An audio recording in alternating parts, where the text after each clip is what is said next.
રાજ્યસભાની ચૂંટણીમાં નોટાના વિકલ્પનો કોંગ્રેસ વિરોધ નોંધાવ્યો છે। ગુજરાત કોંગ્રેસ નેતાઓએ આ મામલે સુપ્રીમ કોર્ટના દરવાજા ખખડાવ્યા છે।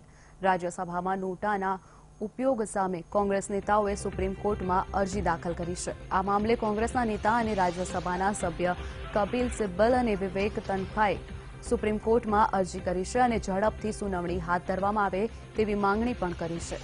જોકે આ મામલે સુપ્રીમ કોર્ટમાં આવતીકાલે સુનાવણી હાથ ધરવામાં આવશે। જણાવી દઈએ કે આગામી ચૂંટણીમાં જે પ્રકારે રાજ્યસભાની ચૂંટણીમાં નોટાનો ઉપયોગ કરવામાં આવશે આ અંગે કોંગ્રેસ વિરોધ દર્શાવી રહી છે અને આ મુદ્દે હાઈકોર્ટમાં અપીલ કરવામાં આવી છે। નોટાનો ઉપયોગ ન કરવા માટે કોંગ્રેસ હાઈકોર્ટમાં અપીલ કરી છે તો ગુજરાત કોંગ્રેસના નેતાઓ સુપ્રીમ કોર્ટમાં અરજી કરી છે। જે રીતે આગામી ચૂંટણીમાં નોટાનો ઉપયોગ કરવામાં આવશે, 5મા ઓપ્શન તરીકે નોટાનો સમાવેશ કરવામાં આવશે, ત્યારે આ અંગે કોંગ્રેસ તેનો વિરોધ દર્શાવી રહી છે।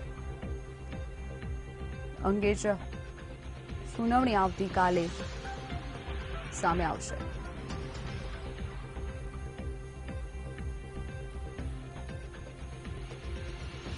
કોંગ્રેસ સરકાર દ્વારા નોટાના ઉપયોગનો વિરોધ કરવામાં આવ્યો છે, જેની સુનાવણી આવતીકાલે આવશે।